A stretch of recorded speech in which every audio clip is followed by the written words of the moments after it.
আবার আমাদের নিয়ে যাওয়া হচ্ছে বোটে করে নেক্সট ওয়াচ টাওয়ারের জন্য। আর এই যে আমরা পৌঁছে গেছি।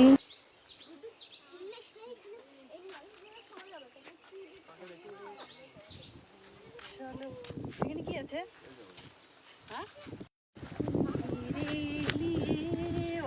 আমরা চলে এসেছি সুন্দরবনের সুন্দর একটা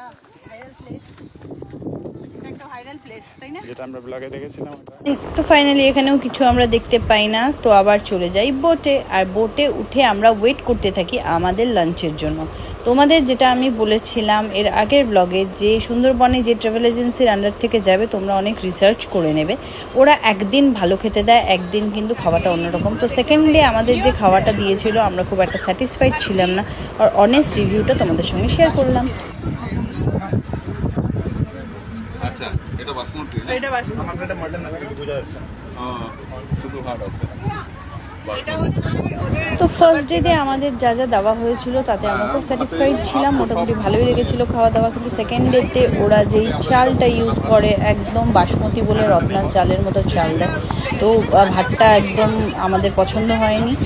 দেন দই ইলিশ দিয়েছিল, সেই দই ইলিশটাও খুব একটা স্যাটিসফাইড হয়নি। তো যাই হোক, সেই দিনকার খাওয়াটা আমাদের মনোভূত হয়নি। আর এই যে এখানে সবাই খাচ্ছে আর সবাই বলছে যে তাদের কেমন লাগছে না লাগছে। ভাবছিলাম ফার্স্ট ডে এরকম, সেকেন্ড ডে ভালো হবে, second day same class. Okay, not satisfied. বাবা কেমন? বাবা ঠিক আছে? রত্না চাল খাচ্ছি। রত্না, আচ্ছা। মা